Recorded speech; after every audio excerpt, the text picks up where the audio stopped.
Courtney Starhart, and I'm here today to give a talk on spirituality. I want to talk about three basic tips to help you on your plant medicine and spiritual journeys. So, welcome everybody. To tell you a little bit about myself, I'm a traditionally trained medicine person from Albuquerque, New Mexico. I spent 15 years training with an absolutely phenomenal master of Native American shamanic traditions. And so I'm here today to give a little talk, three tips on things that you can use in your spiritual journey to help you, especially if this is a journey that you're taking with plant medicine, which is something that seems to be very popular today. Um, the first thing that we should always ask ourselves in general in life is, what do we really want? Oftentimes people skip over this question. We use the medicine wheel in our ceremonies and in our culture for a lot of different reasons. The first and foremost reason is because of the balance and the strength and the harmony that it brings. So in the direction of East, we have vision, we have fire, and we ask ourselves, what do we actually truly want? So we have to start everything with that question. So when people come to ceremony or they're looking to go through the screening process for our ayahuasca retreats, I ask them, what do you actually want? What do you want from this journey? What do you want from life? What really matters to you? So before we even get into the three tips, you should ask yourself that. Me, what I want from this life journey is to be able to help people to be more of what they truly are. I believe that many human beings have a very special purpose, if not all of us. And no one can replace that unique gift that you have. No one else can be you. No one else can bring the gifts and the blessings to the world that you were meant to bring. So, I was helped by these traditional Native American teachers to become a higher version of myself, to train, to get stronger, to become more spiritual, to become more healed, and to become more light. And so this is the gift that I would like to share with you. And it's a really beautiful process. Let me begin with these three tips now that I've given you this orientation. So here we go. In the captions and the writing, I've noted all of this for you so that in case you miss any part of this talk or you jump in into the middle, you're able to go ahead and retrieve this three pieces of information. But understand that these pieces of information are just that. They're not an answer. They're not a solution. They're not a magic wand. These are just tips, and kind of like a book sitting on a shelf. If you don't take the book down and use it and practice the things that you learn in it, it's really kind of meaningless. Information that is just cerebral and is never processed through the heart and through the body is just information. So, what I'm telling you is that these three pieces of information can be helpful to you, but they include and require your commitment on a daily basis. Okay?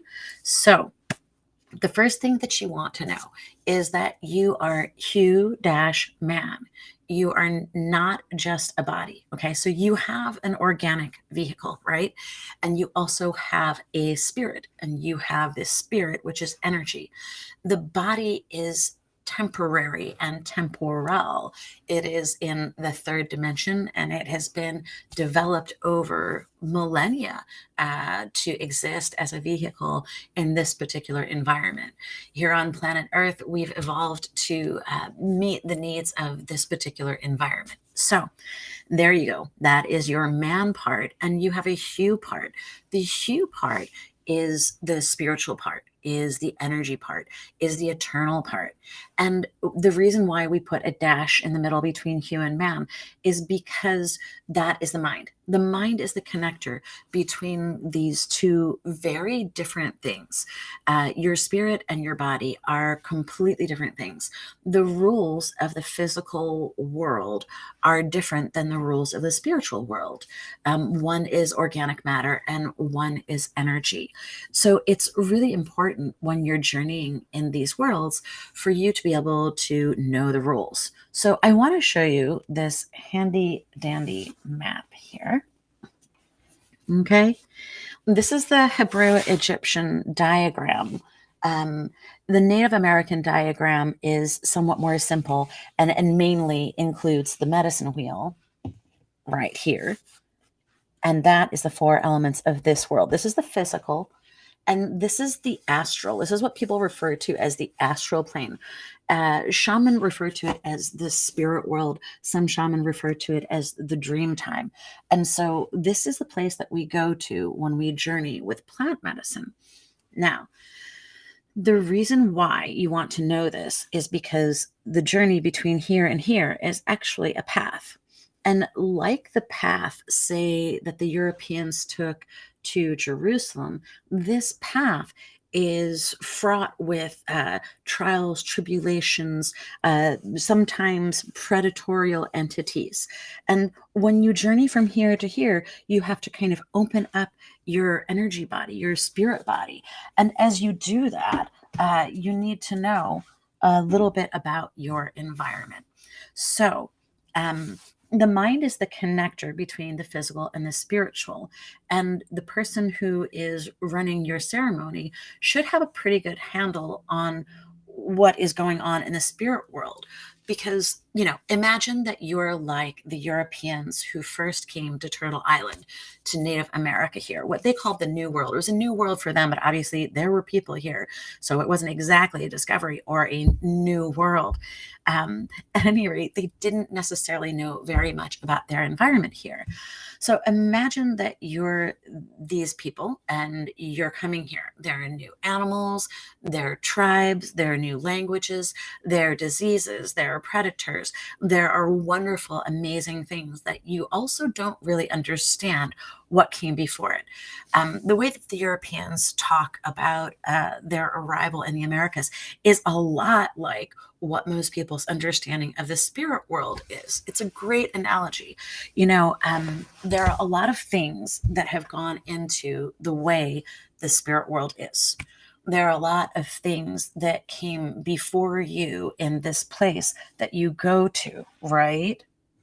And so, much like the Europeans when they came to the Americas, they described it as if it were like a static thing that had always just been that way since time immemorial. Like the natives were like cave people or something that had just always been that way, like animals in a zoo. But that is not the case. There was millennia of traditions and culture and a rich, diverse tapestry of history and experiences. Agriculture, all kinds of customs and things. And the goal of many of these tribes was to live very light on the land. So when the Europeans got here, they thought that it was like the Garden of Eden because it was so well taken care of and so well preserved. And a lot like that, we go into the spirit world and we see all of these wonders and we go through all of these things. And we don't necessarily have a handle on the larger picture, the broader scope of things. So I want you to know the second thing now. In the spirit world, your mind matters.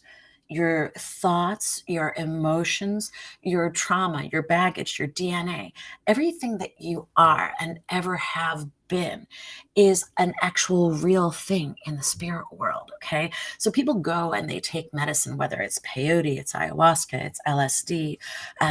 They take this medicine. And like I said, they go from like the Europeans went from like Europe or London to Native America.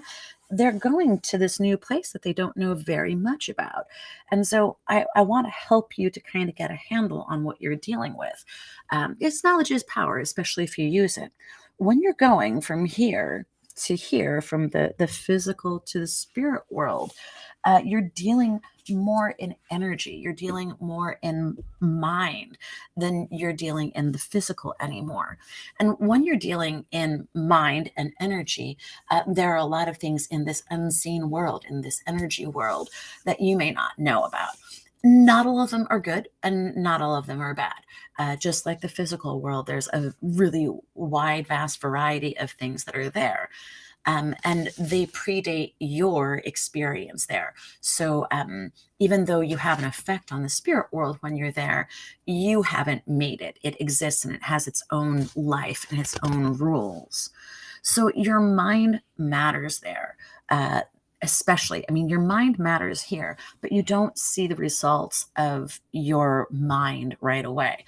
The neat thing about the spirit world is it's very fluid and it's very interactive and reactive. So when people are having these visual psychedelic journeys, a lot of what that is their internal world is being exposed to them and seeming external, right?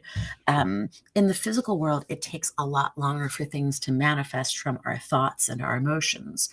Anyway, the third thing that you want to know is these basic rules of the spirit world.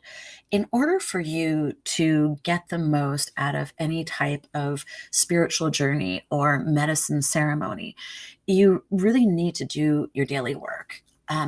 Moreover, the person who's leading this ceremony needs to be doing their daily practice, their spiritual practice. So, one of the questions that we ask people when we're screening and interviewing people to come to ayahuasca retreats is we ask them, do you have a daily spiritual practice? And if so, what is it? It's really important, okay? Just like we know that when you go to the gym, look, I've been going to the gym. I'm so proud of myself. Look, I'm starting to get big muscles again. No, not really so big yet, but I'm working on it. And that's my point. You have to work on your daily spiritual practice the same way that you would go to the gym. We know that we need to nourish our bodies. We know that we need to eat, sleep, drink, poop, sweat, run, live, all of this. We know that we need to do things with our physical body. But do you understand about your spiritual body? You have an energetic body, and that's the part of you that goes into the spirit world. So if you haven't been training your energetic body, your spirit, and your mind, you may have a difficult time the first time that you go into the spirit world. In fact, you might have lingering problems as a result of going into the spirit world with someone who's not a trained guide, or who doesn't have your best interest at heart, or who doesn't know how to run a ceremony. The purpose of your daily spiritual practice is so that when you go into the dream time, into the spirit world, that your mind is strong and that you have a relationship with your spirit. Your mind is like an energetic muscle that needs to be exercised. It also needs to be cleaned. A lot of our daily practices have to do with cleansing our body physically and cleansing our mind. Your mind has a series of energy channels. And when these channels get blocked up, it's a lot like your plumbing getting blocked up. Nothing is going to flow, things get stagnant, and they tend to get kind of infections and diseases, which is what eventually comes down to the physical plane and manifests as a physical dis-ease, right? So, spiritual practice daily. The best kinds of spiritual practice are the kinds that literally connect your body and your spirit. Okay. The mind is the connector between the spiritual realm and the physical realm, right? And what is the mind? The mind is a compilation of your thoughts, feelings, personality, and a few other components. So, in order to do daily spiritual practice, you want something that's going to strengthen your body, that's going to cleanse your energy, and that's going to actually take your mind to a completely peaceful, quiet place. That chatter that people have in their head, so to speak, right? That voice, that inner dialogue. Joseph Chilton Pierce called it roof brain chatter. Miguel Ruiz calls it mitote, like smack talk. And I really like that. It's like this voice in our head, like a bad roommate, right? And so the first thing that we want to do is we want to distinguish between what is us and what is that voice. We want to quiet that voice by listening to it, hearing it, and like the clouds that pass by in the sky, the sun is always still there. Those are just clouds passing by. And so you want to still that voice by recognizing that it exists. And then you want to quiet your internal waters, right? Once you're in a place where your nervous system is able to fully relax and rest and reset. Then you want to start to bring in light. Okay. People talk about chi, prana. We talk about light. And so a lot of this process is visualizing light coming into your body. And then once there's more light in this body, your energy body starts to get stronger and your connection to the spiritual world is strengthened. And so these daily practices like qigong, yoga, transcendental meditation are so important, as well as rituals. Okay. When we go into the spirit world, like I said, we're kind of cracked open and we're like those European explorers who first came to Native America and saw these creatures that they knew nothing about. They heard languages that they had never heard. They saw people who looked different and built things differently and existed differently. And they didn't always know where that was coming from. It's the same thing. When you go into the spirit world, you want to have a guide, kind of like the Europeans had native scouts who spoke several languages, who knew the terrain, who knew what food was safe to eat and where to get it. You want to make sure that your spiritual guide is someone who has a great deal of training. The reason why, and also that they have your best interest at heart, that it's not just about money. People deserve to earn a living and to earn a respectable, healthy, happy living. If you want your spiritual leader to do a good job at your ceremony, you have to understand that there's a monetary, energetic exchange that's required in order for them to have the ability to do their spiritual practice so that they can take care of you. So it's ridiculous to think that you should pay nothing to your spiritual guide. That's a very unsafe, unrealistic expectation, which hopefully is going out the door now. At any rate, these medicine people, and a medicine person is not someone who serves medicine. You don't become a medicine person by serving plant medicine. You become a medicine person a long time before you even start working with plant medicine. 10, 15, 20, 30 years of training in time-honored traditions, as well as potentially several degrees from certifications from universities. Lots of life experience and commitment and dedication goes into this.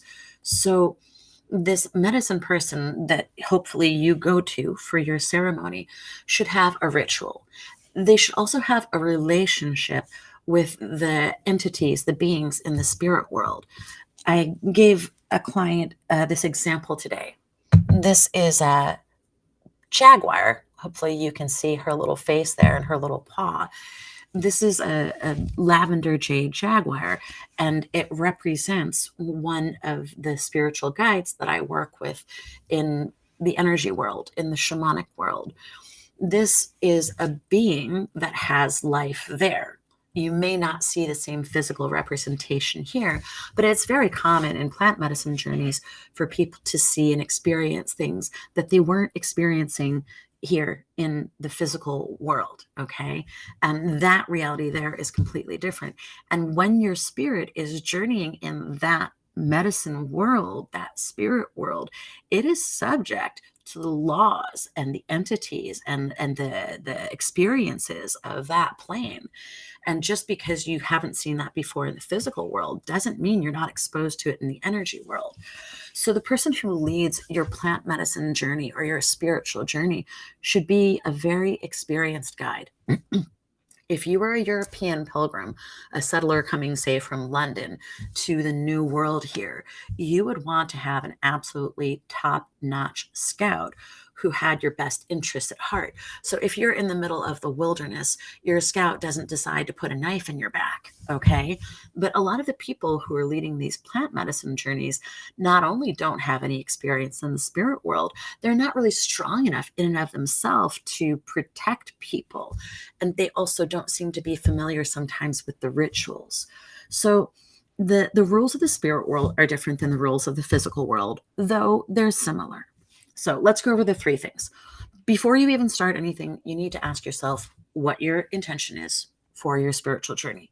You need to be doing your own spiritual practice and your own physical practice and training your mind so that when you get to the spirit world, you already have a relationship with your mind and your spirit, and it's not a big shock to you that that exists. Okay, so those are the two beforehand things. Then once you get to the point where you want to have this medicine journey, no, you're human, your mind and your physical, okay? Two, the mind matters in the spirit world. It also matters here. Your entire reality is being formed by the mind, okay? A lot of times people refer to these now as neural networks, right? But these neural networks are essentially the physical representation of your mind, all right? Three, the roles of the spirit world are different, but similar to the physical world. You want to make sure that your plant medicine ceremonial leader has a good knowledge of this material and that they're strong enough to be able to hold this space for you and the other people who come into ceremony.